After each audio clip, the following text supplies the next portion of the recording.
నెహ్రూ గిరిజన భార్యగా పిలువబడిన ఒక విషాద ధృవతార. బుధిని మంజియాన్ జీవితం కేవలం ఒక వ్యక్తిగత గాథ మాత్రమే కాదు, అది ఆధునిక భారత నిర్మాణంలో అణగారిన వర్గాలు పడ్డ కష్టాలకు, మూఢాచారాల వల్ల కలిగిన నష్టాలకు ఒక నిలువుటద్దం. 1959 డిసెంబర్ 6 జార్ఖండ్, అప్పటి బీహార్లోని పంచెట్ ఆనకట్ట నిర్మాణం పూర్తి కావచ్చింది. ఇది నెహ్రూ కలల ప్రాజెక్ట్.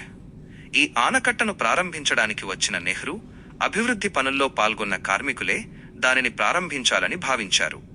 డీవీసీ అధికారులు అప్పుడు గని కార్మికురాలిగా పనిచేస్తున్న 15 ఏళ్ల బుధినిని ఎంపిక చేశారు.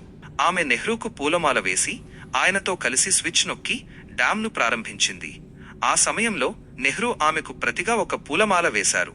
ఆ చిన్న సరదా చర్య ఆమె జీవితాన్ని అతలాకుతలం చేస్తుందని ఎవరూ ఊహించలేదు. సంతాల్ తెగలో అత్యంత కఠినమైన నియమాలు ఉండేవి. వారి ప్రకారం ఒక మహిళ వేరే కులం లేదా మతం వ్యక్తి నుంచి పూలమాల స్వీకరిస్తే అది ఆమెకు ఆ వ్యక్తితో వివాహం జరిగినట్లు లెక్క. ముఖ్యంగా పబ్లిక్ ఈవెంట్లలో గ్రామ పెద్దలు బుధినిని అపవిత్రం అయిందని ప్రకటించారు. ఆమె నెహ్రూను వివాహం చేసుకుందని, కాబట్టి ఆమెకు తమ తెగలో చోటు లేదని తీర్పు ఇచ్చారు. నిర్వాసిత జీవితం ఆమెను గ్రామం నుంచి వెలివేశారు. కుటుంబం కూడా ఆమెను కాపాడుకోలేకపోయింది. కేవలం 15 ఏళ్ల వయసులో ఆమె కట్టుబట్టలతో గ్రామాన్ని వదిలి అడవుల్లో రోడ్ల మీద కాలం వెళ్లదీయాల్సి వచ్చింది. నెహ్రూ గిరిజన భార్య అనే ముద్ర, ఆమె ఎక్కడికి వెళ్లినా ప్రజలు ఆమెను నెహ్రూ భార్య అని హేళన చేసేవారు. 1962లో ఆమెను డీవీసీ ఉద్యోగం నుంచి కూడా తొలగించారు. ఆకలి చావలు, ఉద్యోగం పోయాక ఆమె రోడ్లు వేసే కూలీగా ఇళ్లల్లో పనులు చేస్తూ బతికింది. చాలాసార్లు ఆమెకు తినడానికి తిండి కూడా ఉండేది కాదు.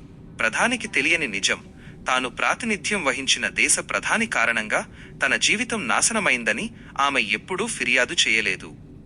నెహ్రూకు కూడా ఈ విషయం తెలియదు. చాలా కాలం ఒంటరిగా పోరాడిన తరువాత పశ్చిమ బెంగాల్కు చెందిన సుధీర్ దత్తా అనే వ్యక్తి ఆమెను ఆదరించారు. ఆయనకు ఇదివరకే వివాహం జరిగినప్పటికీ బుధిని దుస్థితిని చూసి ఆమెను తనతో ఉంచుకున్నారు. వారికి 3 పిల్లలు కలిగారు. అయినప్పటికీ ఆమెకు సామాజిక గౌరవం దక్కలేదు. 1985లో ఆమె దీనస్థితిపై వార్తలు రావడంతో అప్పటి ప్రధాని రాజీవ్ గాంధీ ఆమెను కలవడానికి వెళ్లారు. జరిగిన అన్యాయాన్ని తెలుసుకున్న రాజీవ్ గాంధీ ఆమెకు తిరిగి డీవీసీలో ఉద్యోగం ఇప్పించారు.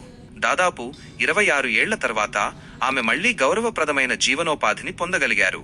2005లో ఆమె పదవీ విరమణ చేశారు. బుధిని జీవితంపై ప్రసిద్ధ మలయాళ రచయిత్రి సారా జోసెఫ్ బుధిని అనే పేరుతో ఒక నవల రాశారు.